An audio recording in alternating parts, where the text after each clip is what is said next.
développe l'autonomie de chacun par l'éducation, par l'argent et par l'accès au commun, l'accès au logement, l'accès à l'eau. Et il y a beaucoup de villes qui aujourd'hui récupèrent la gestion publique de l'eau, qui disent bah non, on arrête avec Veolia, on se réapproprie ce commun-là.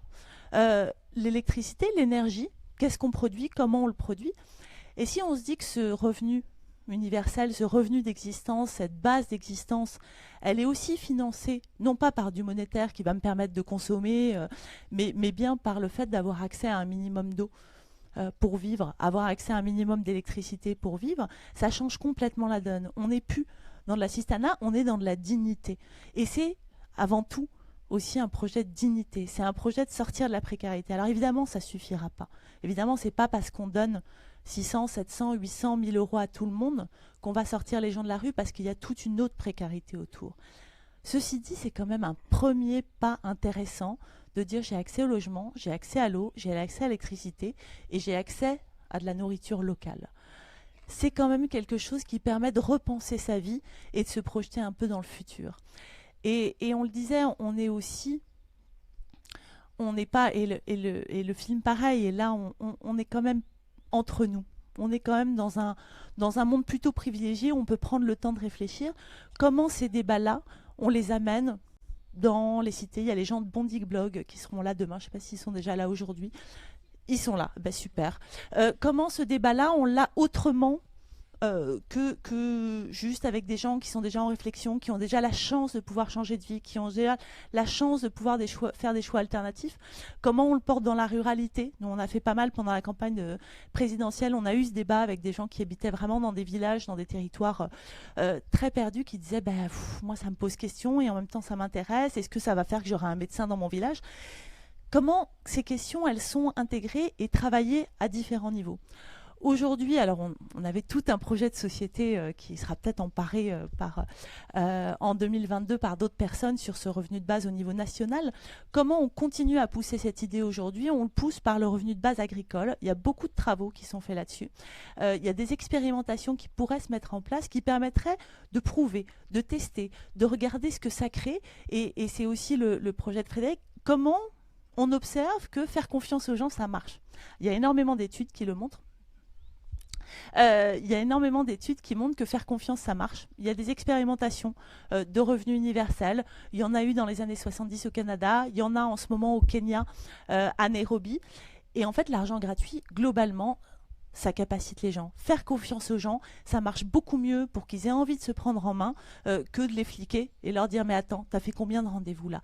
Et ça, toutes les études scientifiques, et c'est aussi là-dessus, ça a été l'enjeu, de se baser sur des études, de montrer ce que ça produit. Et là, sur notre société française, aujourd'hui en 2017, comment on montre ce que ça produit? Super, merci. Oui, pardon. Oui, merci beaucoup Charlotte. Donc tu as usé de tes deux sabliers admirablement. Donc maintenant, Florent, tu as 5 minutes, donc le temps d'un sablier, pour répondre à Charlotte et pour nous dire finalement, est-ce que le revenu de base te semble effectivement une réponse aux questions de citoyenneté qu'elle a mises sur la table?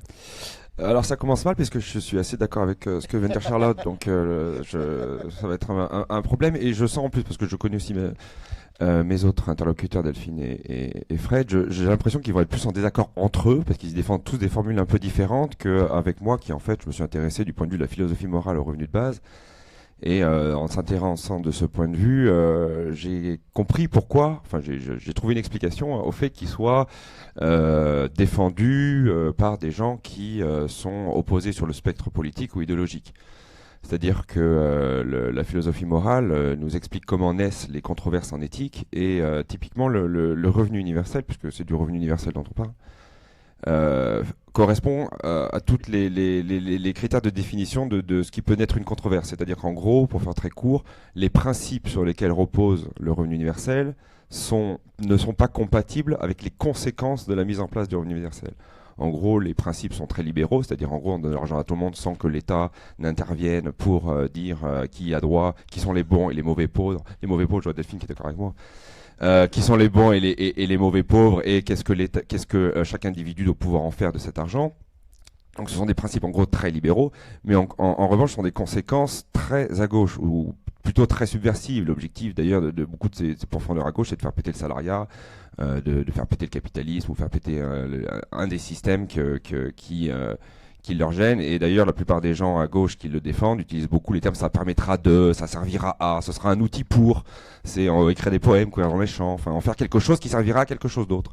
Donc du coup, voilà, c'est ce qui explique que le revenu de base est défendu par des gens totalement différents et que même une seule personne peut changer d'avis en fonction qu'il regarde les principes ou les conséquences.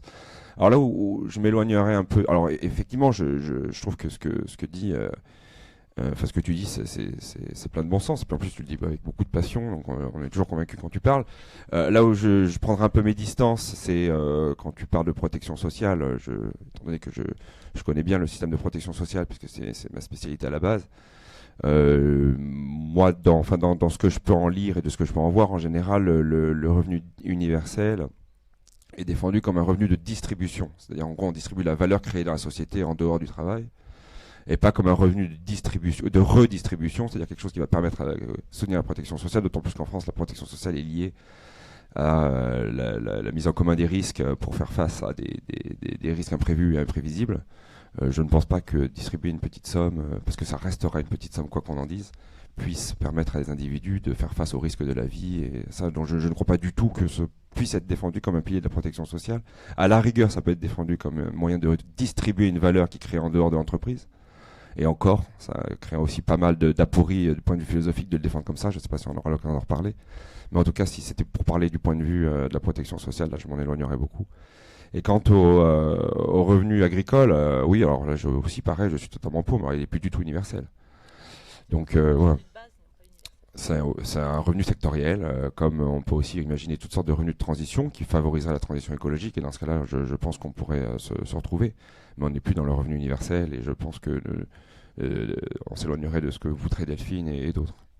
Mais est-ce qu'on ne peut pas dire que l'intermittence et le revenu agricole sont deux lieux d'expérimentation extrêmement intéressantes, puisqu'on sait bien que le revenu de base, s'il est mis en place, ça ne va pas se faire en 5 minutes, ça va se faire au minimum en une génération, puisque ce qu'ils expliquaient dans le film, c'est que c'est un changement par l'éducation. Donc le revenu universel, avant qu'il soit universel, quand on dit universel, ça veut dire pas seulement qu'il s'arrête aux frontières de notre pays, ça veut dire qu'il doit y avoir une progressivité. Donc ce que propose Charlotte, est-ce que ça a du sens ou pas ? Il te reste 1 minute. Je ne suis pas sûr que ce soit logique qu'on commence par un revenu sectoriel et que ça s'étende à l'universel. Puisque commencer par un revenu sectoriel, c'est-à-dire lui donner une contrainte. C'est-à-dire on ne donne pas à tout le monde, on donne à des gens qui correspondent à certains critères, ce qui n'est plus du tout la logique du revenu universel, en tout cas les principes philosophiques libéraux. Et en plus, c'est orienter l'activité. C'est-à-dire, on oriente l'activité, on essaie d'orienter la société vers des activités qu'on juge propices à la transition écologique en ce qui me concerne, ou à la transition agricole, ou des choses comme ça. Donc, c'est plus du tout la philosophie du revenu universel. Et je pense que là, on parle de deux choses différentes. Et qu'en parler dans le même débat, c'est un peu mélanger les torchons et les serviettes, de mon point de vue. Puisque de vouloir que, par exemple, faciliter les activités de la transition écologique, ou par exemple, ce que défend Bernard Stiegler, qu'on voyait dans le film tout à l'heure, avec son revenu contributif. Donc, c'est définir des activités qui contribuent positivement à la société et rémunérer ces activités-là. On n'est plus du tout dans la logique ou la philosophie du revenu universel où on distribue des revenus dont on n'a pas l'argent, qui coûteraient extrêmement cher. Et donc, finalement, quand on regarde de très près, les seules choses que moi, je vois que ça permettrait, c'est que ça permettrait de lutter en fait contre les non-recours, donc les non-recours au RSA, etc. Et ça éliminerait les effets de seuil. C'est les deux facteurs vraiment positifs qu'on trouve dans le revenu universel. Tous les autres sont un peu éliminés. Et je trouve que le coût pour la collectivité de ces deux facteurs me semble un peu disproportionné. Bien, merci beaucoup Florent. Frédéric Bosquet, entrepreneur social, membre du mouvement du MFRB. Tu as beaucoup milité pour le revenu de base. Ta spécialité, c'est l'économie. C'est aussi la monnaie et la création monétaire, parce que tu milites beaucoup pour un revenu de base par la création monétaire. Tu as 2 sabliers pour essayer de convaincre Florent de ton combat. Bon, alors je vais sûrement décevoir ceux qui sont venus entendre une contradiction, parce que moi je vais témoigner et je ne cherche pas à convaincre. Victor Hugo avait une très belle phrase, il disait rien ne peut arrêter une idée quand l'heure est venue. Donc moi, la seule chose que j'ai à faire, c'est témoigner que cette idée, selon moi et selon mes propres critères et ma propre vie, sont des critères d'extension de la démocratie au marché, d'émancipation des êtres humains et de protection inconditionnelle de la nature. Alors moi, je vais vous parler que de ça. Après, je ne sais pas, vous êtes d'accord avec moi, mais l'important, c'est que je vous ai transmis ce que moi j'ai appris pendant 15 ans en défendant ce concept. Alors premièrement, il faut bien comprendre que si nous voulons continuer l'émancipation des humains tout en préservant les communs, il va falloir nous réapproprier les 5 conditions qui permettent de le faire. La première, c'est la production. Si on n'est pas capable de produire ce qui est vital pour nous, nous ne pourrons pas nous émanciper. 2, les réseaux de distribution. Si on n'est pas capable d'acheminer ce que l'on produit à ceux qui en ont besoin, alors on n'est pas capable de s'émanciper. 3, les moyens d'échange. Si on n'est pas capable de valoriser ce que l'on a besoin pour nous, alors on ne va pas être capable de s'émanciper parce qu'on ne trouvera pas les moyens pour les échanger. 4, les revenus. Si on n'est pas capable de stabiliser les revenus qui sont issus finalement de la production de ces valeurs et que les personnes n'ont pas les moyens de distinguer socialement ceux qui ont d'une utilité commune, alors on ne sera pas capable de s'émanciper. Et enfin, la dernière, pour moi, c'est la clé de voûte. Si on n'est pas capable de se réapproprier la gouvernance, c'est-à-dire la capacité à faire les règles qui nous permettent ensuite de vivre ensemble, alors on ne sera pas capable de s'émanciper. Donc comme le projet, en tout cas de notre République française depuis le 1789, c'est d'accéder, de permettre l'accès au bonheur de tous les citoyens, donc expérimenter le chemin de son propre bonheur, on rajouterait aujourd'hui au XXIe siècle dans le respect des humains et de la nature. Et là, on serait complet. Donc comment on reprend ce chemin de l'émancipation? Eh bien, le revenu de base inconditionnel que je défends, c'est-à-dire versé en monnaie citoyenne locale, c'est un des moyens formidables de répondre à ces 5 problématiques. Premièrement, grâce à un revenu de base inconditionnel versé en monnaie citoyenne locale, nous allons relocaliser la production vitale, respectueuse des humains et de la nature, et donc permettre non seulement de rendre l'autonomie aux personnes, mais aussi à leur territoire. Parce que moi, j'ai pas envie que quelqu'un à 25 000 km de chez moi me donne la béquée tous les matins. Parce que le jour où il arrête, je suis mort. Donc moi, j'ai envie d'être cause sur l'appareil de production qui produit les biens et les services dont je suis moi-même dépendant. Et tant que je ne verrai pas que j'ai cette capacité d'être cause sur ces moyens de production, alors je considérerais qu'il y a un danger pour moi.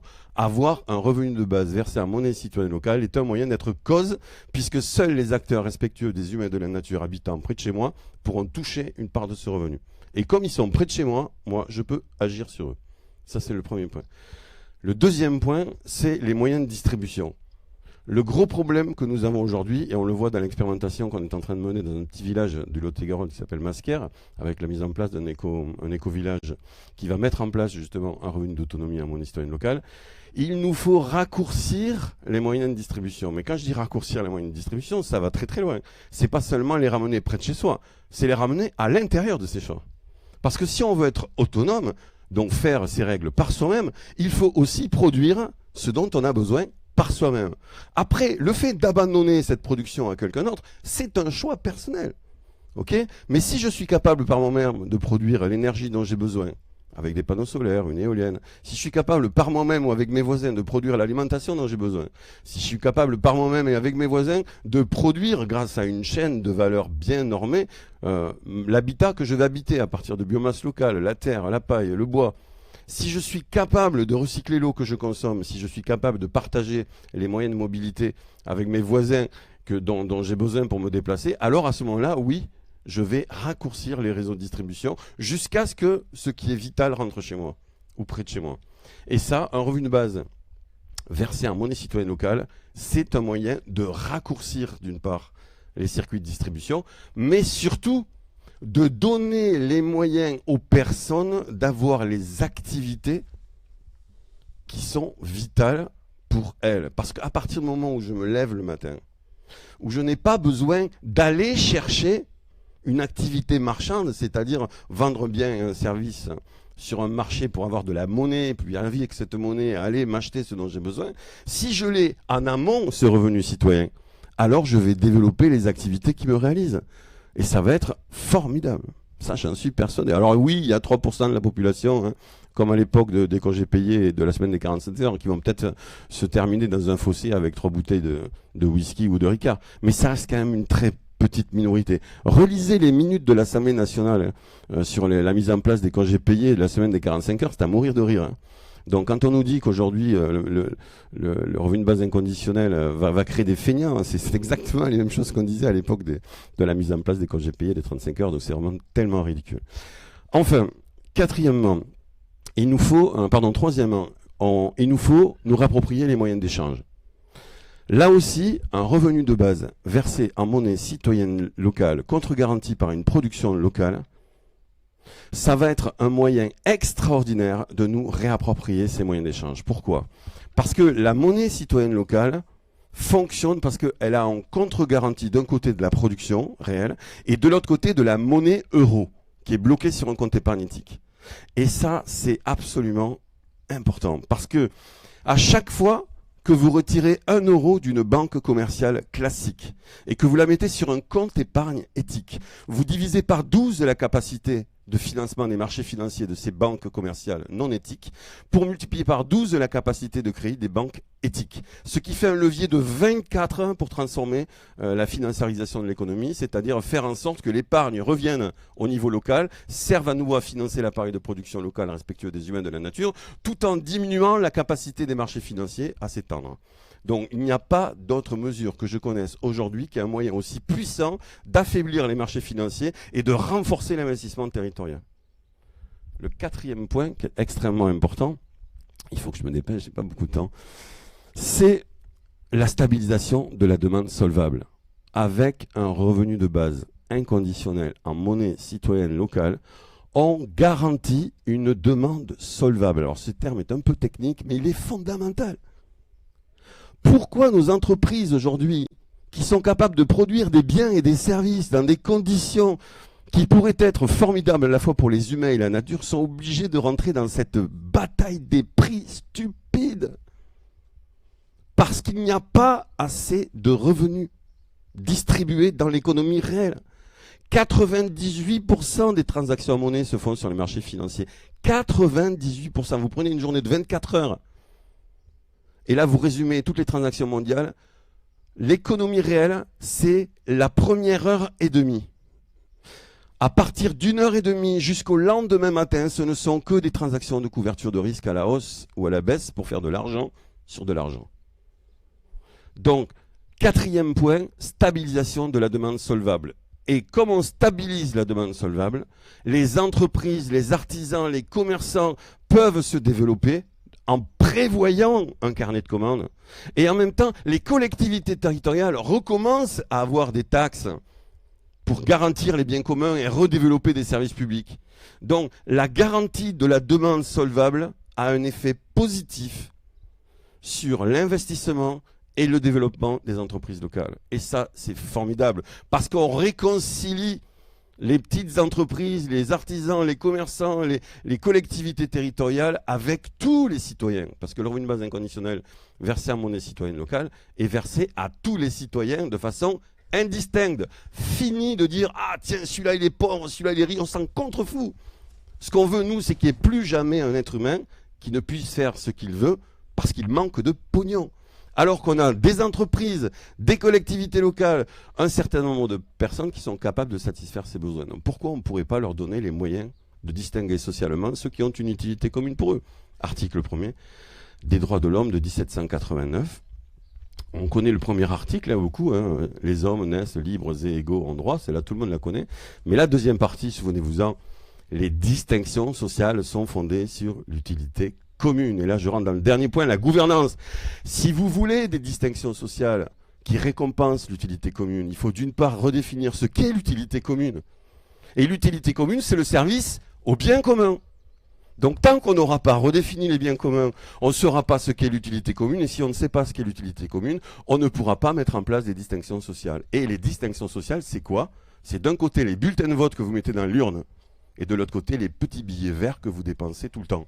Donc, je suis pour que tout le monde ait ce bulletin de vote dans sa poche pour pouvoir distinguer socialement ceux qui ont une utilité commune pour eux. Merci beaucoup, Frédéric. Parfait.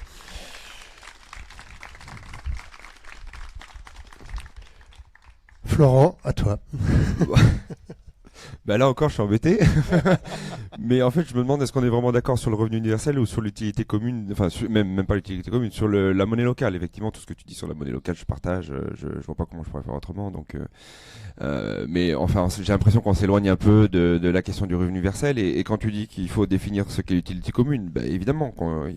Mais moi, quand tu dis qu'il faut définir ce qu'est l'utilité commune, je me dis, est-ce qu'il serait pas plus politiquement réalisable et possible et de s'orienter vers, enfin tout le monde connaît je pense l'initiative Territoire Zéro Chômage, et je me dis est-ce qu'on pourrait pas imaginer ce même type de scénario et de gouvernance pour favoriser un revenu qui oriente l'activité vers ce qui pourrait être défini comme l'utilité commune et qu'on définirait comme un revenu de transition ou quelque chose comme ça.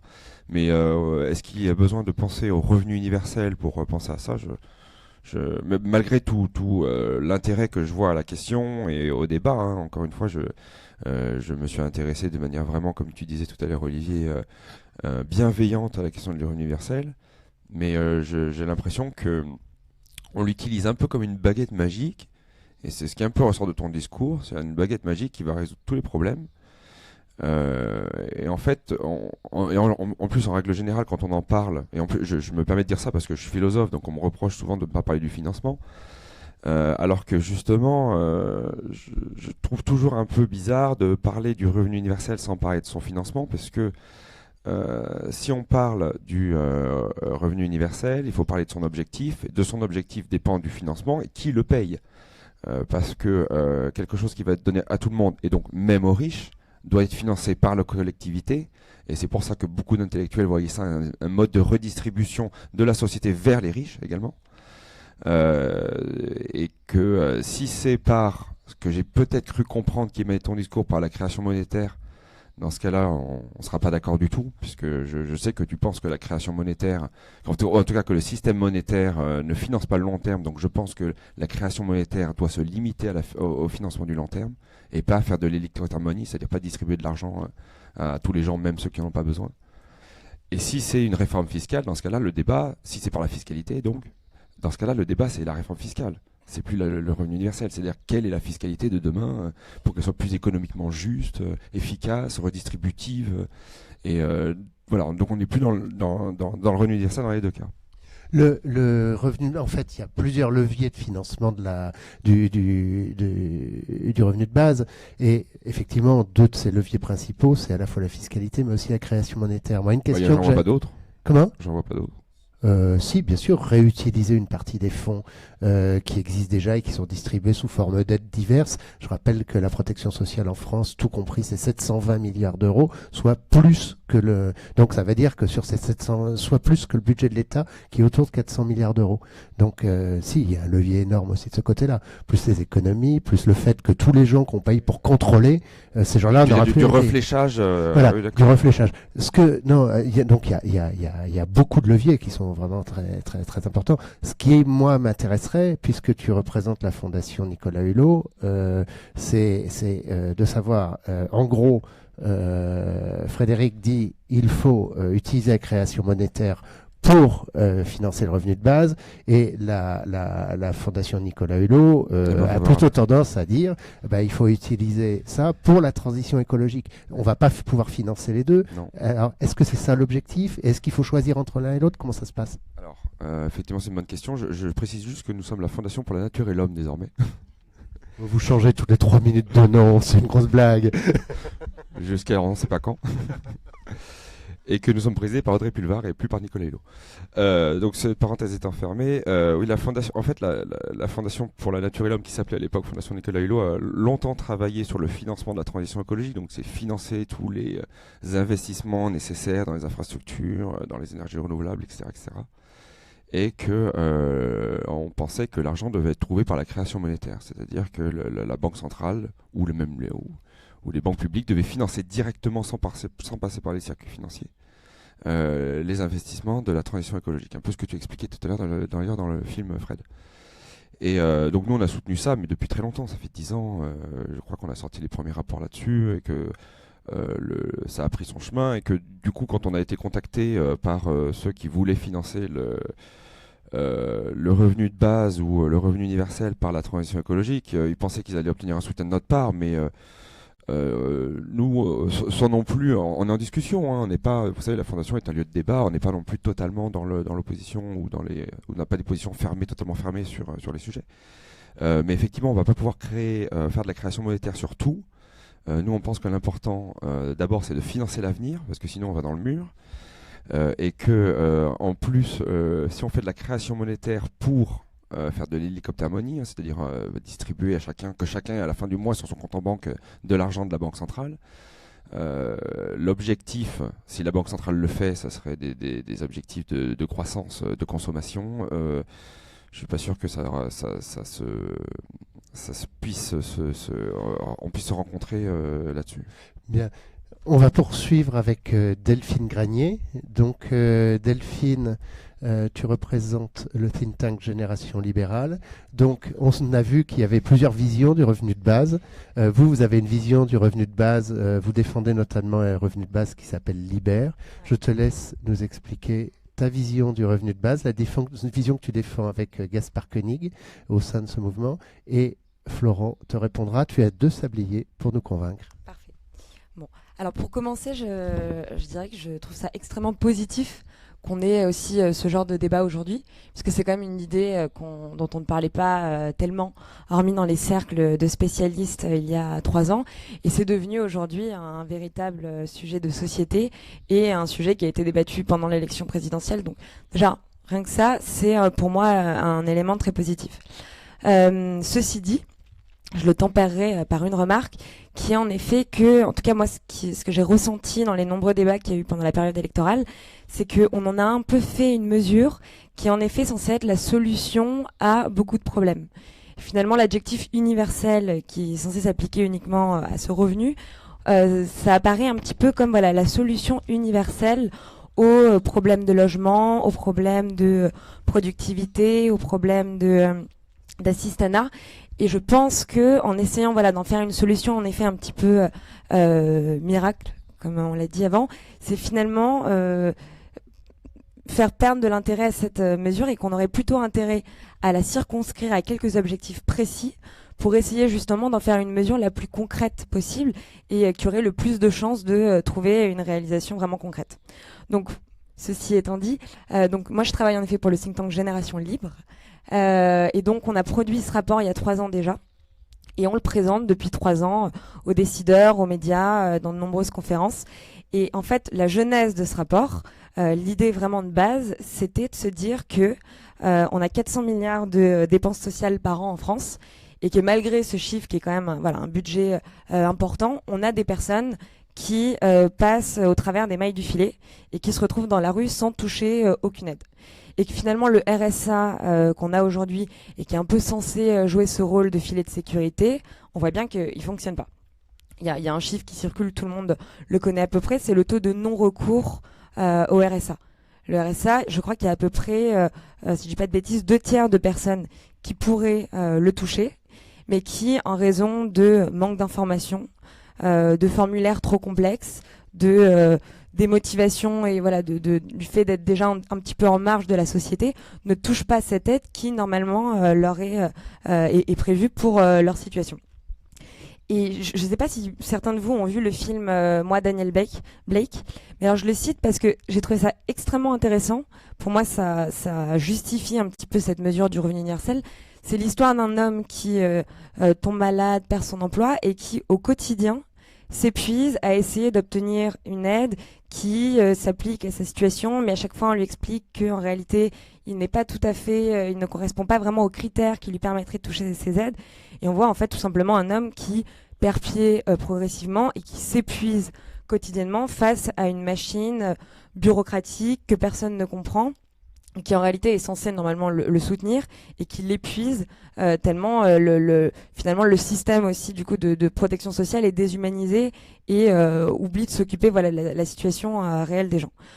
Donc tout ce constat pour dire que nous on a vraiment vu d'abord cette mesure du revenu universel comme un moyen de lutter contre la grande pauvreté et d'assurer à chacun un filet de sécurité.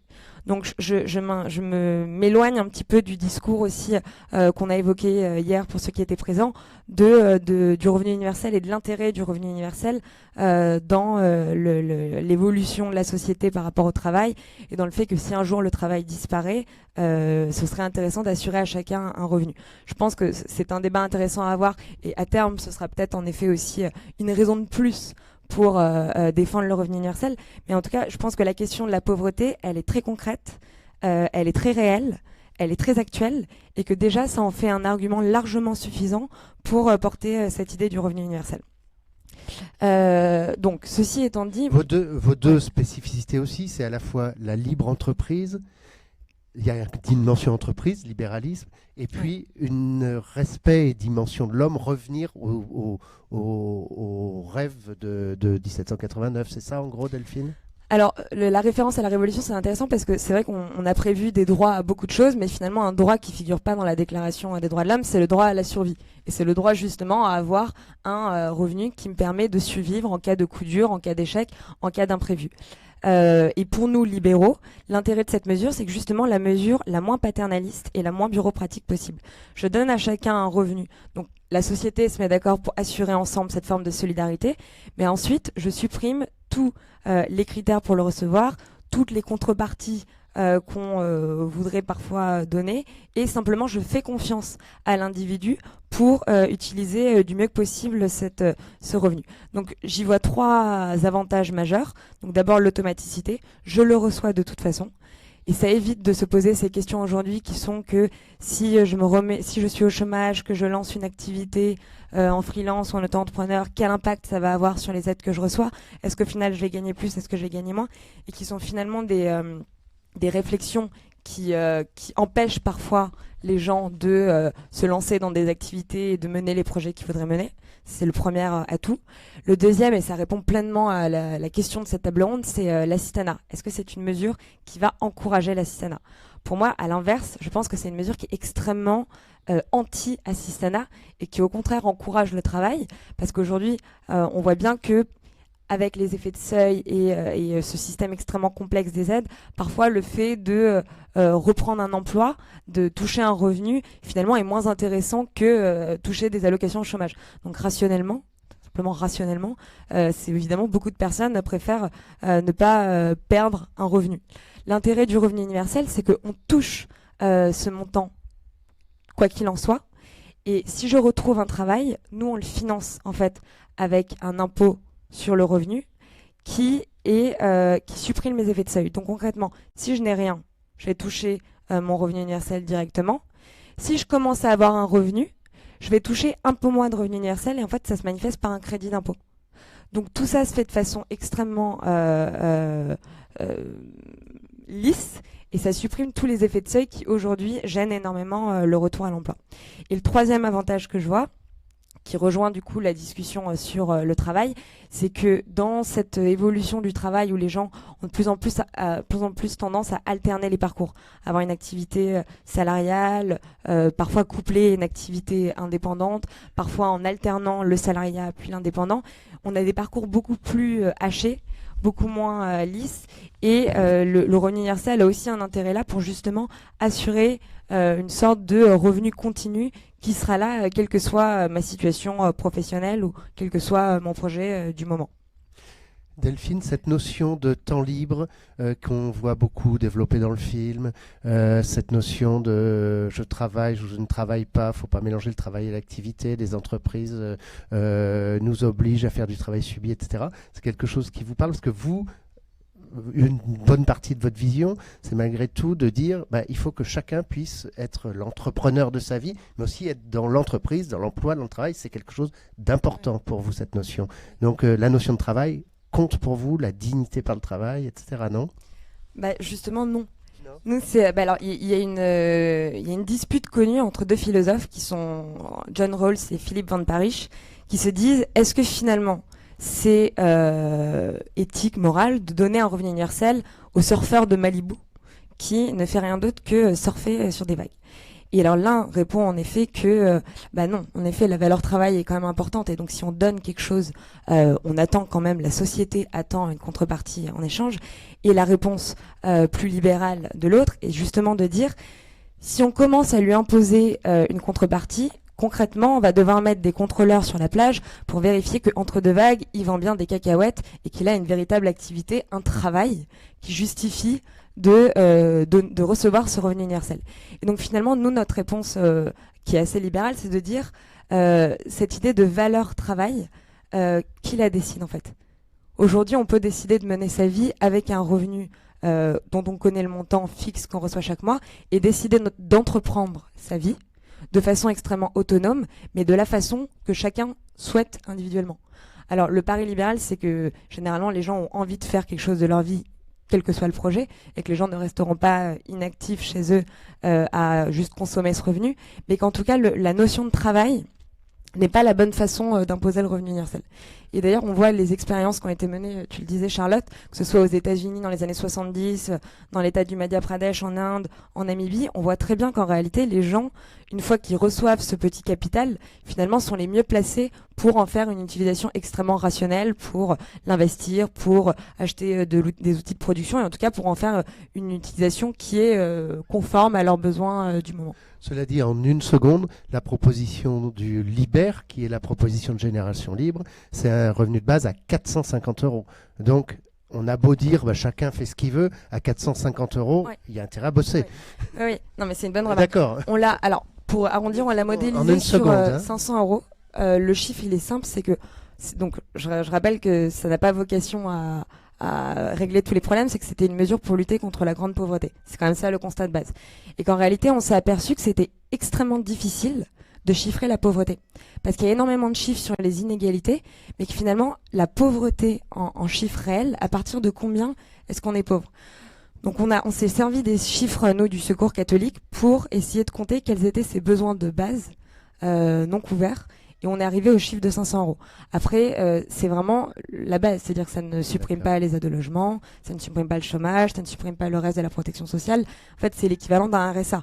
Sauf que ce qui change par rapport au RSA aujourd'hui, c'est qu'on le reçoit automatiquement et qu'on n'a pas à rentrer dans les critères et à le demander, etc. Merci beaucoup. Et encore une fois, on pourrait donner davantage.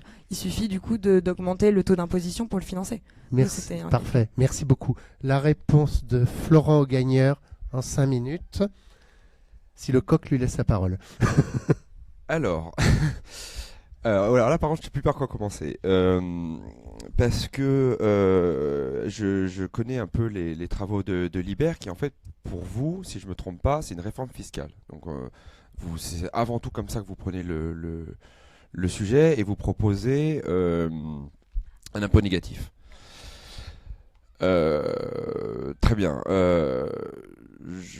Tu le présentes comme quelque chose qui permettra de lutter contre la pauvreté. Alors, pareil, c'est intéressant, mais enfin, moi, il me semble que la pauvreté n'est pas que monétaire et que toutes les études montrent que de distribuer de l'argent aux parents ne change absolument pas les trajectoires des enfants. Parce que la richesse, c'est aussi la richesse du lien social, le réseau qu'on a, notre lieu de naissance, les connaissances, les pistons, les qualités de l'éducation, des soins, l'accès aux soins, la culture, etc., etc. Et tout ça, ça coûte de l'argent. Ça coûte très cher. Et c'est l'un ou l'autre. C'est-à-dire soit on distribue une somme d'argent, je parle dans l'absolu, on ne va pas rentrer dans les détails des montants, mais soit on distribue une somme d'argent à la population, à chaque individu, soit on investit massivement dans la gratuité collective. Mais ça ne peut pas être les deux. Donc ça veut dire que dans cette formule-là, on donne de l'argent aux gens et on lutte, et c'est comme ça qu'on lutte contre la pauvreté. On considère que la pauvreté est uniquement monétaire et qu'on ne peut pas investir massivement dans un accès plus facile à la culture, un accès plus facile à une meilleure éducation. Enfin, il me semble quand même que notre système éducatif a des gros besoins d'investissement, principalement l'enseignement supérieur, mais pas que. Donc là, enfin, il me semble que ça va être l'un ou l'autre, et dans la formule libérale, même si effectivement Gaspard Koenig et toi d'ailleurs vous précisez très souvent, tu ne l'as pas fait aujourd'hui, mais vous précisez souvent que vous ne touchez pas à la protection sociale, que vous ne touchez pas au système de redistribution. moi, il me semble quand même que on va avoir un problème à un moment, que ce sera l'un ou l'autre. C'est-à-dire que si on met en place ce type de système, on ne pourra pas investir dans la gratuité. Et il y a quand même une direction vers la monétisation totale de la société. Et quoi qu'on en dise, un détricotage de la protection sociale. Et même si tu précises souvent que c'est pas votre objectif, parce que je ne dis pas que c'est un objectif, mais tu es quand même libéral, et les libéraux qui ont soutenu bon, je ne vais pas te dire que tu es inspiré de Milton Friedman, je ne sais pas d'ailleurs quels sont ton avis sur ce, mais bon, c'est quand même un des grands-pères de la pensée économique contemporaine, c'est un des grands-pères du libéralisme contemporain, et son objectif c'était de remplacer totalement l'État-providence, c'est-à-dire qu'il n'y ait plus du tout d'autres interventions de l'État dans le système de solidarité. Donc voilà, moi je dis pas du tout que d'introduire le revenu universel dans ce sens-là, c'est un cheval de Troie pour détricoter l'État-providence, hein, mais je ne pense pas que ce soit efficace pour lutter contre la pauvreté. Je pense que ça peut aider, mais ça ne suffira pas du tout. Et je pense qu'il y a d'autres systèmes plus efficaces qui peuvent lutter contre la pauvreté. Et je doute que ce soit possible à long terme ou même à moyen terme de coupler une distribution de revenus à 400 € par habitant qui bénéficiera aussi à des gens qui n'en ont pas besoin, puisqu'on le donne à tout le monde, et en même temps faire des investissements publics qui permettraient de lutter contre la grande pauvreté, qui sont des crèches gratuites, l'accès aux soins, la culture, l'éducation, etc., etc. Florent, je voudrais, juste avant que tu répondes, Delphine, je voudrais savoir si Bernard Friot explique que finalement le revenu de base, tel que le libère, un revenu de base à 450 €, c'est ce qu'il appelle la roue de secours du capitalisme. En gros, le capitalisme va mal, les inégalités sont de plus en plus importantes, et on va vers une explosion sociale. Et que finalement, donner ces 450 € à tous, c'est une manière de faire que les gens ne se révoltent pas trop, et que les problèmes du capitalisme se voit un petit peu moins, mais que le problème de fond n'est pas réglé. Est-ce que ça fait partie de tes critiques aussi ? Oui, c'est ce que Dominique Méda ou d'autres qui sont des spécialistes de la protection sociale et pourtant ne sont pas... Et partagent tout le diagnostic qu'on fait ici sur le travail, ils le partagent, mais ils vont pas jusqu'à soutenir un revenu universel, c'est parce qu'ils voient ça comme un solde de tout compte de l'État. C'est-à-dire l'État se retire et donne comme solde de tout compte une petite somme d'argent et chacun va se débrouiller avec, et comme ça il acceptera le sort qui lui est fait par justement ce capitalisme agonisant, peut-être pas, mais en tout cas qui s'est développé. Donc oui, effectivement, il me semble que c'est une critique assez sérieuse. Très bien. Je permets pas trop à chacun de répondre parce que donc on est sur le Facebook Live du Monde et là il est en train de se clore. On va pouvoir ensuite finir un tout petit peu entre nous et puis ensuite on va passer à notre débat suivant et à nos témoignages suivants.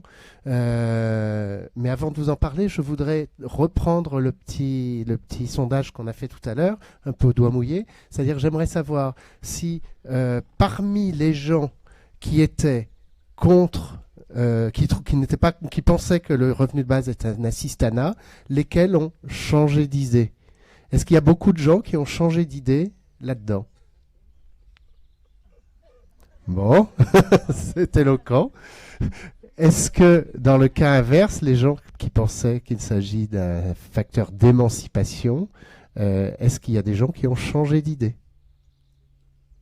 Une personne, 2 personnes. Donc c'est assez peu. Et est-ce que parmi les gens qui n'avaient pas d'opinion, est-ce qu'il y a des gens qui ont désormais une opinion ? 1, 2. Positive ou négative ? Pour ou contre ? Assistanat ou émancipation ? Assistanat et... Bon, voilà. Bien, voilà, je vous remercie beaucoup. Ce que je vous propose, c'est qu'on poursuive avec des témoignages d'autres de nos invités qui vont pouvoir... Pardon ? Et du public, bien sûr. On va vous donner des témoignages, on va vous demander des témoignages sur cette thématique. Si on vous donnait 750 € demain, par mois, pendant à vie, qu'est-ce que ça changerait dans vos choix ? Qu'est-ce que ça changerait dans vos vies ? Qu'est-ce que vous en feriez ? Est-ce que ça changerait tout pour vous ? Est-ce que ça changerait rien ? Voilà, on va faire ça et puis ça vous permettra aussi de réagir par rapport à tout ce qui s'est dit ici. Ce que je propose juste, c'est 30 secondes chacun, non, 30 secondes chacun des intervenants. Frédéric avait quelque chose à rajouter, Delphine. Donc, mais 30 secondes. Alors moi, ce que je voudrais dire, c'est ce que je disais tout à l'heure, c'est que je suis profondément en désaccord avec cette idée de restreindre le revenu de base comme une super alloc. Je veux pas refaire l'histoire, mais en fait, moi, je veux pas la fin des pauvres, je veux la fin de la misère. Et la misère, comme on le disait tout très bien Florent tout à l'heure, elle n'est pas communautaire. Donc, pour moi, le revenu de base inconditionnel n'est pas une dépense pour la nation, c'est une recette. Mais pour ça, il faut absolument que le revenu soit suffisant et fléché vers des produits et des services respectueux des humains et de la nature. Merci Delphine. Merci, parce que c'était un point important. Nous, dans notre vision, on ne touche absolument pas aux autres budgets de l'État. Ça, c'est quand même très important de le préciser parce que je suis d'accord que ça change la donne. En plus, le système de financement, puisqu'on remplace l'impôt sur le revenu par un autre impôt qui finance le revenu universel, il marche à budget constant et il n'a aucun impact ni sur le budget de l'État, ni sur tous les autres budgets. Donc c'est évident qu'on ne va pas commencer à tailler dans l'éducation ou la culture pour permettre d'avoir ce revenu universel. Voilà. Et ensuite, pour aussi préciser, je pense en effet que ce n'est absolument pas, la pauvreté ne vient pas que de la monnaie, la question des moyens financiers, et que justement en France, là, on a quand même un tissu associatif très étendu. C'est aussi un bon moyen que ce soit complémentaire de toutes ces activités qui existent déjà. Et dernière remarque, c'est sur la question de on le donne à tout le monde, on le donne aux riches. C'est évident que Liliane Bettencourt n'a pas besoin de recevoir un revenu universel en plus de tous les revenus qu'elle a. Mais ça revient, la philosophie de base, qui est de dire si on commence à sortir les moyens riches, les très riches et les extrêmement riches du revenu universel, en fait, on reproduit tous les critères et toutes les catégories qu'on a aujourd'hui. Donc finalement, Liliane Bettencourt, un crédit d'impôt de 500 ou 700 euros, ça ne changera strictement rien pour elle. Mais en revanche, on garde la simplicité du système. On garde aussi le fait que du coup, c'est un système qui n'est pas coûteux en termes de gestion. Et on garde le fait qu'on sort de cette vision très bureaucratique et conditionnelle qui aujourd'hui constitue la protection. Et qu'on ne supprime évidemment pas la protection sociale. Charlotte, en 30 secondes. 30 secondes. D'une part, effectivement, si je parlais du revenu de base agricole, c'est parce qu'on n'est pas président et que sinon on était absolument pour l'universalité et avec des vraies solutions. Mais là, en l'occurrence, pour avancer, c'est une belle solution. Et d'autre part, je pense que cette question, elle nous permet de nous projeter dans du long terme. Et on est dans une société qui est au bord de plusieurs effondrements sur le monde du travail, sur le monde écologique, sur les échelles, parce que les clivages, ils sont pas que entre pauvres et riches, et que ça nous permet de nous projeter dans le long terme. Ça va être quoi notre résilience? Comment on va pouvoir vivre demain? Comment on va penser l'ensemble de notre société? Et c'est une des entrées possibles qui nous permettent d'interroger tout ce qui fait société, tout ce qui fait notre lien, tout le travail invisible. On n'a pas assez parlé de ça, de tous les aidants, de tout ce qui va se mettre en place, où tu galères pour payer les pads alors que tu pourrais y passer du temps sur le temps de travail. Et c'est quelque chose qui peut nous permettre de nous projeter, à mon sens, sur un projet de société bienveillant, résilient, relocalisé. Et c'est ça qui l'apporte et c'est ça qui porte d'espoir. Merci beaucoup. Alors, nous sommes au Festival international du journalisme vivant, donc de la vie, on va en mettre, et on va faire en sorte que nos invités puissent témoigner sur cette question. Avec 750 €, qu'est-ce que ça changerait à ma vie? Donc, il va y avoir 4 personnes qui vont venir intervenir dans des domaines très différents, et ensuite, ça sera à vous de prendre la parole et puis d'intervenir à la fois sur cette question, et puis si vous voulez réagir sur le film, si vous voulez réagir sur le débat que nous venons d'avoir. Donc je demande à Diane Georgis, à Clémentine Lebon, à Vincent Laurent et à Vincent Tardieu de venir sur la scène.